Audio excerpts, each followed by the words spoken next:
창세기 29장 15절에서 32절까지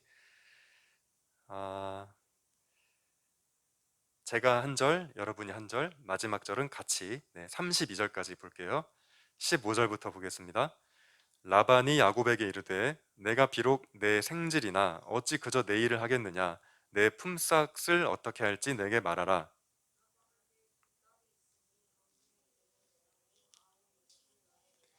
레아는 시력이 약하고 라헬은 곱고 아리따우니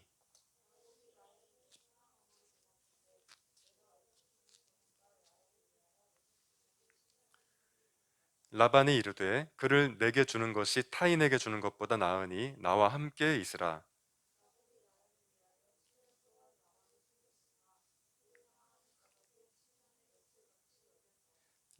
야곱이 라반에게 이르되 내 기한이 찼으니 내 아내를 내게 주소서. 내가 그에게 들어가겠나이다. 저녁에 그의 딸 레아를 야곱에게로 데려가매 야곱이 그에게로 들어가니라.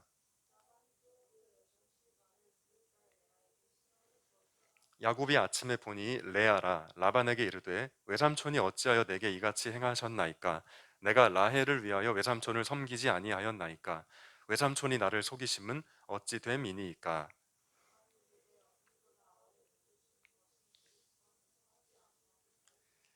이를 위하여 7일을 채우라. 우리가 그도 내게 주리니 내가 또 나를 7년 동안 섬길지니라.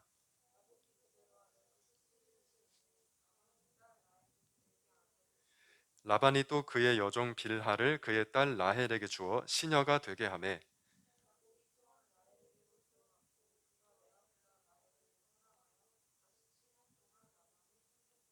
여호와께서 레아가 사랑받지 못함을 보시고 그의 태를 여셨으나 라헬은 자녀가 없었더라. 레아가 임신하여 아들을 낳고 그 이름을 루우벤이라 하여 이르되 여호와께서 나의 괴로움을 돌보셨으니 이제는 내 남편이 나를 사랑하리로다 하였더라. 아멘. 네, 고생했습니다. 긴 말씀인데 우리 중고등부 친구들 지난주에 함께 드리는 예배 또 있고 해서 굉장히 또 오랜만에 보는 느낌인데 하나님의 사랑과 은총이 모든 친구들과 선생님께 가득하시기를 기원합니다. 오늘 사랑받지 못함을 보시고라는 제목으로 하나님 말씀을 나눌 텐데요. 저도 인천에서 고속도로 40분 운전하고 교회 오느라 참 수고가 많은데 주은이도 강화도에서 넘어와요. 강화도에서 넘어오느라 늘 수고가 많아요. 우리 주은이가 강화도에 살고 있는데 주은아, 강화도 하면 떠오르는 산은? 만이산. 네, 맞습니다. 정답을 말 못하면 어떡하나 그랬는데 만이산. 전 만이산 안 가봤는데 워낙 유명하잖아요. 우리 초등학교 때 교과서에서 이렇게 배웠던 기억이 나고. 자, 그럼 질문 하나 더 할게, 주은아. 만이산 하면 떠오르는 사람은 누구? 돌아가신 분이야. 왕이었어. 네. 자, 만이산 하면 떠오르는 사람은 단군이죠, 단군. 단군 왕검 알지? 들어봤는데 갑자기 물어봐서 미안해. 신화적인 인물이죠, 사실. 그래도 우리 한국 역사를 공부하다 보면 그 시초에 단군을 두고 우리가 출발하죠. 어, 신화적인 이야기니까 아이 뭐 그거 없었던 일이야 뻥이야 이렇게 치부하지 않고 그 신화를 우리가 이렇게 만들었던 그런 사회적인 역사적인 어떤 배경이 있기 때문에 굉장히 중요한 인물이라고 할 수 있죠. 우리는 그렇게 근데 만이산이 유명한 이유가 단군이 만이산에 올라가서 그 하늘에 제사를 드렸던 것으로 유명하고, 제가 기억하기엔 단군교라는 게 또 있어요. 단군 신앙. 지금 단군을 신으로 섬기는 사람들이 지금도 만이산에 올라가서 그 참성대, 제가 참성대라고 이름을 기억하는데 그런 제단에다가 제사를 드리는 그 일을 지금도 하고 있는 것으로 제가 기억해요. 아무튼 단군 중요한 사람이죠. 자, 우리가 하나님의 말씀으로 고백하는 이 두꺼운 성경은 이스라엘이라는 저 중동 끝에 지중해 오른편에 있는 그 나라 이야기를 기초로 하고 있죠, 사실. 이스라엘이 우리랑 무슨 상관일까? 한국사도 머리 아파서 공부 안 하는데 그런 생각이 들 수도 있지만 우리가 우리의 구원자라고 고백하는 예수님께서 이스라엘 땅에서 이스라엘 사람으로 오셨기 때문에 그래서 우리에게 그렇게 낯설지만은 않은 이제 나라라고 할 수 있을 것 같아요. 역사가 지루하고 그래도 예수님께서, 그러니까 우리를 구원하시는 예수님께서 이스라엘 땅에서 또 그들의 혈통으로 태어나셨다는 것을 우리가 기억할 필요가 있겠죠. 우리 한국 사람들의 역사가 단군까지 거슬러 올라가는 것처럼 이스라엘 사람들이 역사를 공부할 때는 그럼 어떤 사람에게까지 거슬러 올라갈까, 이런 질문을 던져볼 수 있는데, 오늘 설교 본문으로 길게 읽었던 거기에 등장인물이 여러 사람 있었지만 주인공은 야곱이었죠. 이렇게 야곱이라는 사람까지 거슬러 올라가요. 물론 야곱은 또 그 위에 이삭도 있고 또 그 위에 아브라함도 있고 이분들도 굉장히 유명한 분들이지만, 야곱이 중요한 이유는 사실 이 이스라엘이라는 나라 이름이 사실 야곱의 또 다른 이름이었거든요. 그러니까 이스라엘은 원래 사람 이름이었어요. 야곱의 또 다른 이름, 야곱의 또 다른 이름. 근데 이제 그게 세월이 흘러서 나라 이름이 된 거죠. 여러분 이걸 상식으로 알면 좋겠어요. 이스라엘은 원래 사람 이름이었고 그 사람은 야곱이었다. 그렇죠? 자, 사람 이름이 나라 이름이 된 만큼 야곱이라는 사람이 굉장히 중요한 사람이구나. 우리가 이거 알 수 있죠. 시시하고 안 중요한 사람이면 그 사람의 이름을 따서 나라 이름이 될 리가 없으니까 우리가 그냥 상식적으로 생각했을 때, 아, 이스라엘, 그러니까 야곱이라는 사람은 굉장히 중요한 사람이구나. 이스라엘 역사 속에서 우리가 이렇게 생각할 수 있죠. 자, 그런데 성경 맨 앞에 있는 창세기는 우리가 창세기 딱 하면 항상 창조 이야기, 뭐 에덴 동산, 선악과 이런 것을 떠올리기 마련이지만, 그리고 굉장히 중요한 얘기지만 야곱과 그의 가족들에게 어떤 일이 있었는지를 담고 있는, 어, 마치 우리 단군 이야기 이렇게 보듯이 이스라엘 사람들에게는 우리 조상인 야곱에게 어떤 일이 있었는지를 담고 있는 책이 이제 창세기가 되는 거죠. 자, 우리는 그 수많은 에피소드들 중에 한 이야기를 오늘 읽은 거예요. 굉장히 긴 말씀을 읽었고 어려운 단어들, 이게 말투가 워낙 옛날 말투라서 이게 좀 와닿지 않고 그럴 수도 있지만 사실 내용은 단순했어요.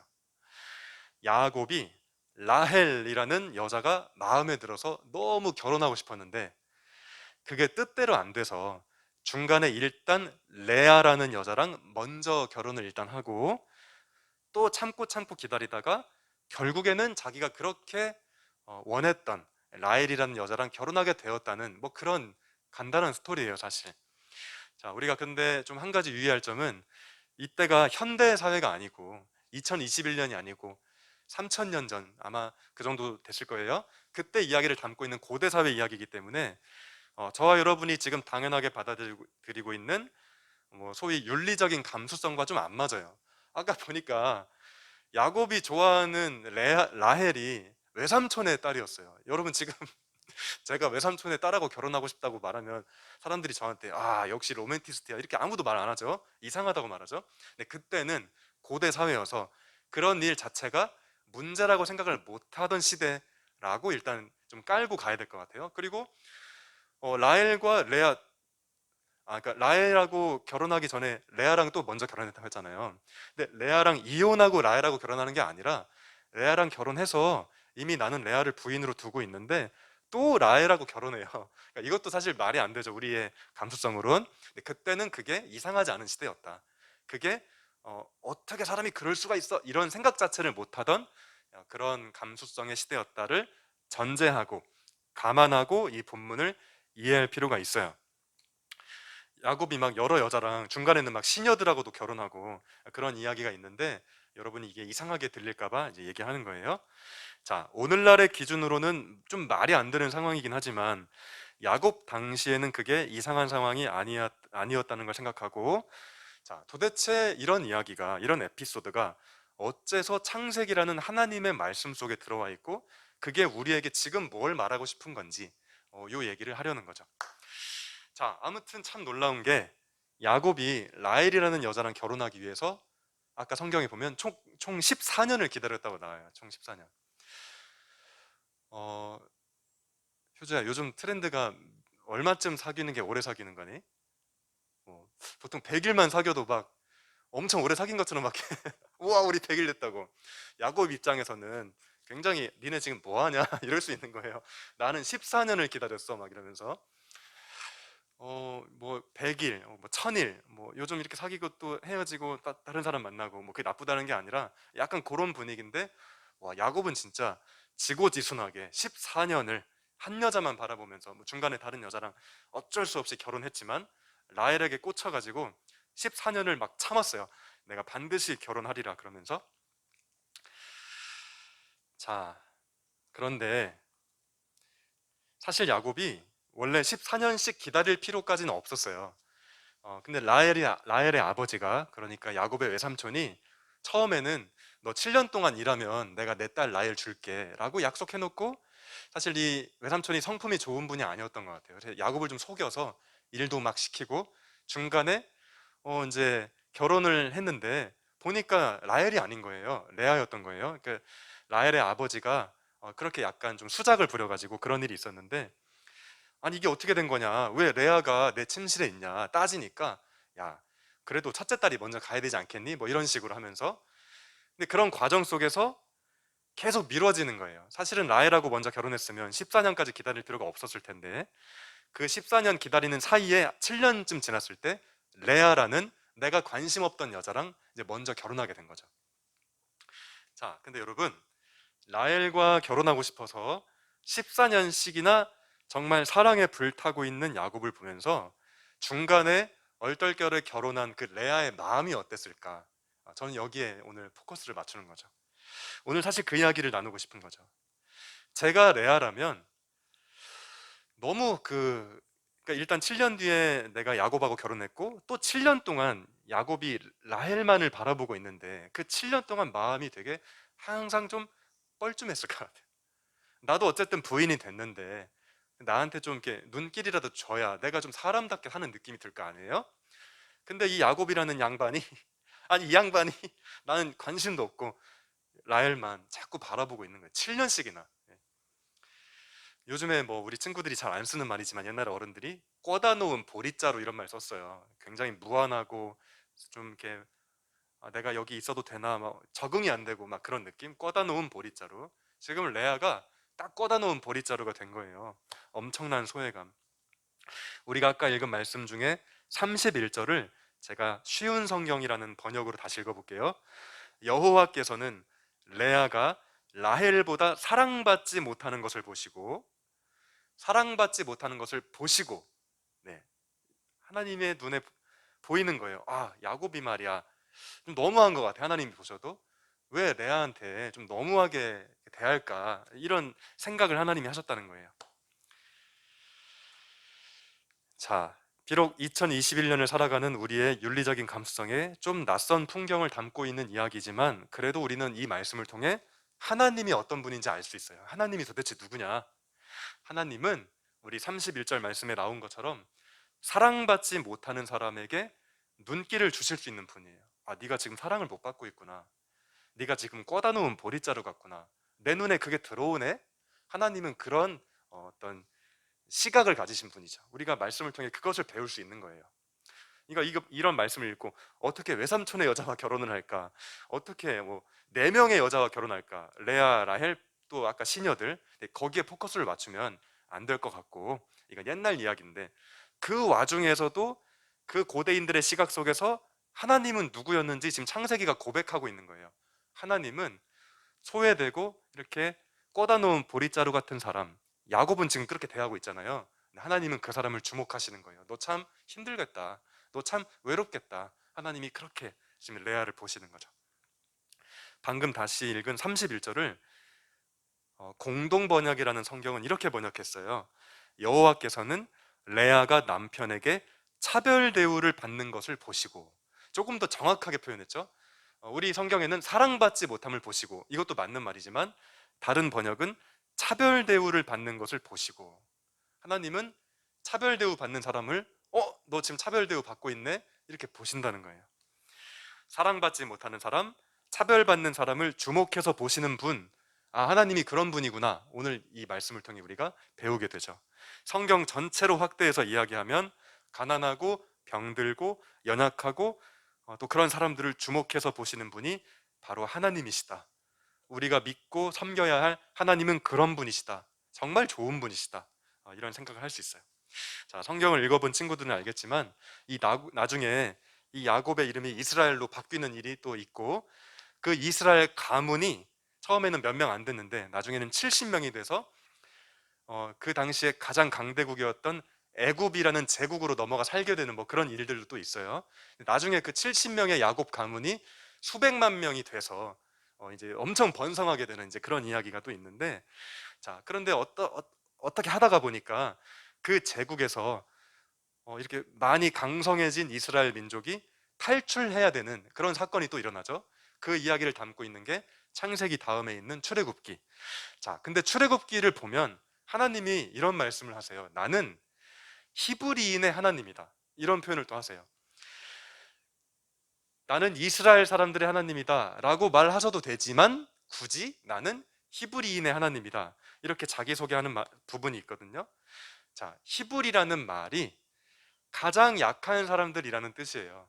하나님 보실 때 애굽 땅에서 지금 고생하는 당시의 이스라엘 사람들이 가장 연약해 보여서 그들을 향해 나는 너희들의 하나님이다, 혹은 나는 이스라엘 사람들의 하나님이다 라고 말해도 되지만 조금 더 정확하게 나는 히브리인의 하나님이다 라고 하시면서 당신이 누군지 또 정확하게 드러내세요. 나는 약한 사람들의 하나님이다.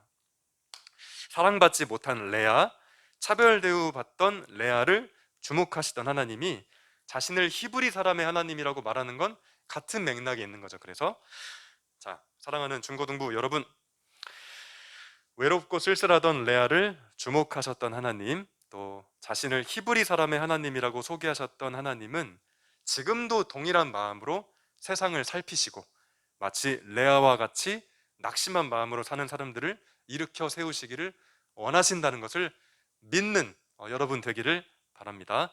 또 지금 이 자리에 사랑받지 못한 어떤 기억이나 혹은 소외되었다는 느낌 뭐 있는지 모르겠어요.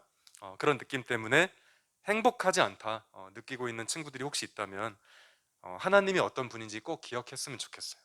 그리고 이런 하나님이, 레아를 주목해서 보신 하나님이 여러분의 하나님이 되었으면 참 좋겠어요. 자, 설교를 이제 99%다 했는데 1% 이야기를 해야 될 것 같아요. 여기서 딱 맞추면 안 되는 게, 자, 레아를 주목하신, 사랑받지 못하는 사람을 주목하신 하나님을 믿는다는 건 뭘까? 히브리인의 하나님을 믿는다는 건 뭘까? 우리는 성경 전체의 정신에 비추어서 한 걸음 더 나아가야 이게 정확하게 매듭이 지어질 수 있는데요. 사랑받지 못하는 레아를 주목하신 하나님처럼 우리도 지금도 이 세상에 가득한 수많은 레아들을 향해, 레아 같은 느낌으로 사는 사람들을 향해 입장을 잘 정리하는 것, 기독교인답게 입장을 잘 정리하고 그 정리한 입장을 표현하는 사람, 이 사람이 사랑받지 못하는 사람을 주목하신 하나님을 믿는 사람이다. 여기까지 나아가야 그 의미가 확실히 완성된다 하는 이야기를 덧붙여야 될 것 같아요. 레아 같은 사람을 주목하신 하나님, 나는 그 하나님을 믿습니다 라는 말이 조금 더 정확해지려면, 그러니까 나도 레아 같은 사람이 어디 없나 살피겠습니다, 이렇게 돼야 된다는 거죠. 여러분이 또 제가 그런 삶을 잘 살아갈 수 있기를 소망합니다. 자, 눈을 감고 기도하겠습니다. 하나님, 오늘 말씀을 통해 하나님이 어떤 분인지 배웠습니다. 수많은 표현과 정의가 가능하지만 오늘 말씀을 통해서 분명히 알았습니다. 하나님은 사랑받지 못하는 사람에게 눈길을 주시는 분이라는 것 배웠습니다. 그 사실이 우리의 마음을 든든하게 합니다. 우리의 삶을 살아갈 때 때로는 레아 같은 상황에 처하기도 합니다. 그럴 때마다 우리를 사랑하시고 가장 연약한 자들의 편에 서시는 그 하나님을 기억하며 우리의 삶을 든든히 살아갈 수 있도록 도와주옵소서. 특별히 하나님이 그런 연약한 자들을 바라보시듯이 우리도 이 세상 속에서 그런 사람이 어디 없나 두루 살필 줄 아는 그런 믿음의 길을 걸어갈 수 있도록 은혜 내려 주세요. 예수님의 이름으로 기도합니다. 아멘.